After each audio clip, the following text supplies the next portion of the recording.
Begitu saya saksikan di ELC, saudara, Indonesia Lawyer Club, di salah satu sebuah stasiun televisi, saudara, ada tokoh yang mengatakan kalau PKI itu hanya korban. Kalau PKI itu korban, penjahatnya siapa? Kalau PKI korban, berarti penjahatnya NU, penjahatnya Banser, penjahatnya Masumi, penjahatnya tentara, penjahatnya Polri, penjahatnya negara, saudara. Nah, maka itu saudara, ya kalau korbannya PKI, berarti penjahatnya Nahdlatul Ulama NU, berarti penjahatnya Muhammadiyah. Enaknya saudara, umat Islam ini dianggap semua sebagai pelaku kejahatan. Ini kita tidak terima.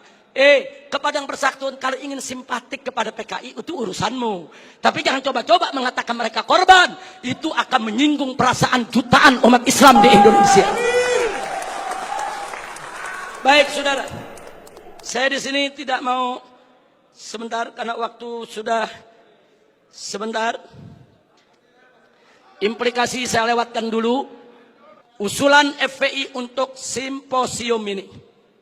Ayo kita kembali kepada Pancasila dan Undang-Undang Dasar 1945 yang asli, yang dijiwai Piagam Jakarta sebagaimana amanat dekret Presiden 5 Juli tahun 1959.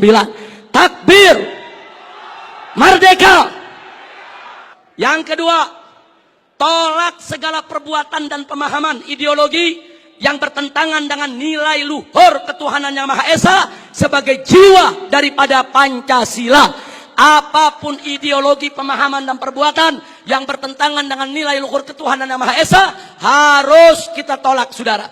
Termasuk pemahaman PKI, komunisme, ateisme, kemudian Leninisme, Marxisme, termasuk segala kemunkaran dan kemaksiatan yang bisa mengundang kemurkaan Allah sehingga bisa terjadi, yaitu malapetaka dan musibah di negeri kita.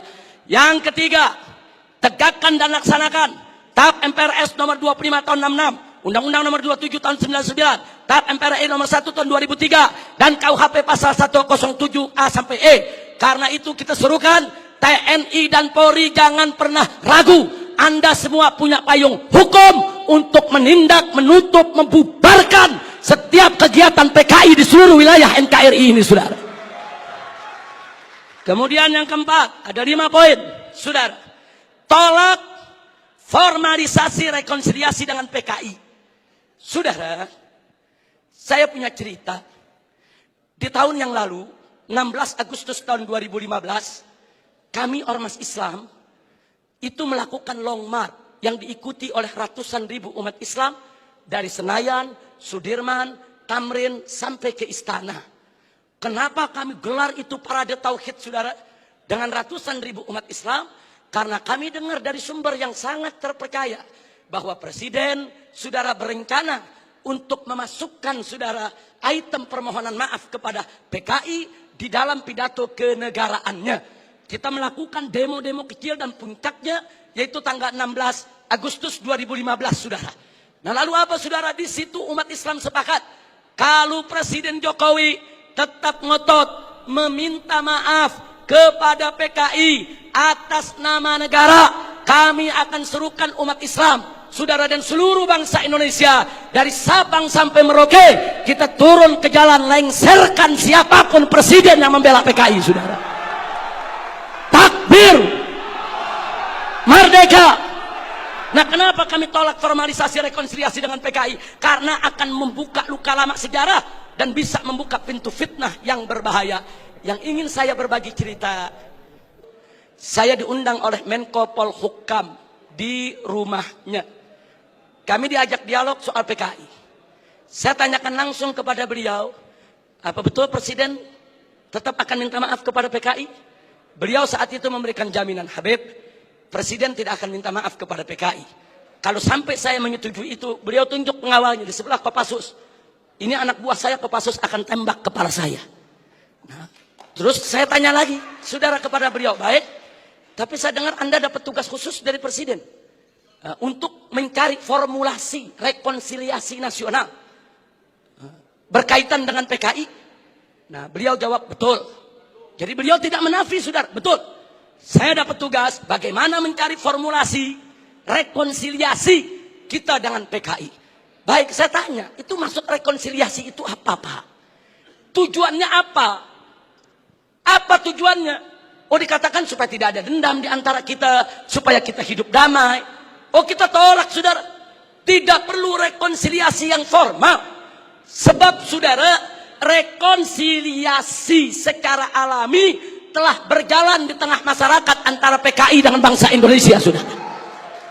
Artinya hari ini seluruh kader-kader PKI, keturunan PKI sudah mendapatkan hak sosialnya, hak sipilnya, hak budayanya, hak politiknya, hak ekonominya. Mereka minta apa lagi? Mereka jadi pejabat bisa, jadi pengusaha bisa. Mereka udah nggak diganggu oleh umat Islam, saudara. Itu rekonsiliasi alami, saudara. Tinggal kita minta kepada keturunan PKI tersebut, silakan kalian berkarya, silakan kalian ini berkarir, silakan kalian berjuang untuk bangsa ini. Tapi satu syarat, kami tidak akan ganggu kalian jadi pejabat, jadi bisnismen, jadi pengusaha. Tidak. Tapi syarat, jangan lagi bangkitkan ideologi komunis, jangan lagi bangkitkan partai komunis di Indonesia. Nah, tapi sekarang mereka minta lebih. Mereka minta partai komunis dipulihkan kembali. Dan lebih kurangnya ajarnya lagi, saudara. Mereka minta negara minta maaf kepada mereka. Ini rekonsiliasi macam apa? Maka itu rekonsiliasi yang diformalisasi oleh pemerintah, saya khawatir ini akan membuka luka lama sejarah. Dan ini bisa membuka fitnah yang sangat berbahaya, saudara. Makanya tepat yang dikatakan oleh Kiai Haji Salahuddin Wahid, cucu daripada saudara pendiri Nahdlatul Ulama beberapa waktu yang lalu, kalau presiden, pemerintah ini sampai minta maaf kepada PKI, akan melukai seluruh perasaan daripada warga NU.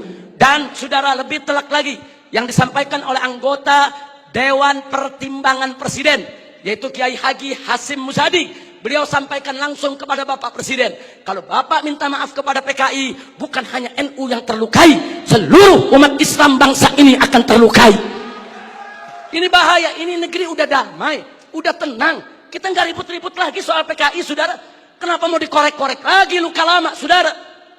Nah, karena itu, saudara, kalau ada usulan bongkar itu kuburan massal yang isinya PKI, apa seluruh kuburan mau dibongkar? Kuburan kiai-kiai, santri-santri, saudara, umat Islam yang mereka sembelih, apa semua mau dibongkar? Apa semua juga mau dibangkitkan kembali, yaitu luka lama yang sudah ada?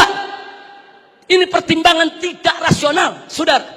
Karena itu kami dari FPI menolak formalisasi rekonsiliasi dengan alasan apapun, saudara. Tapi kami menerima kader-kader keturunan PKI saat ini dikembalikan hak sosialnya, hak ekonominya, hak politiknya, saudara. Kita terima, mereka bangsa kita, mereka saudara kita. Silakan hidup bersaudara berdampingan dengan kita, dan mereka harus tunduk kepada Pancasila. Jangan lagi menghidupkan daripada komunisme.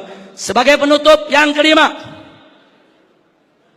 saudara, saya ajak semua yang ada di sini untuk menyerukan jihad konstitusional secara nasional melawan semua gerakan komunis dan neolib untuk selamatkan keutuhan negara kesatuan Republik Indonesia, saudara.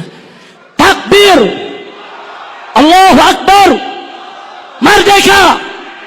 Itu saja yang bisa saya sampaikan. Hadirin Allah wa iyyakum ila siratal mustaqim. Wassalamualaikum.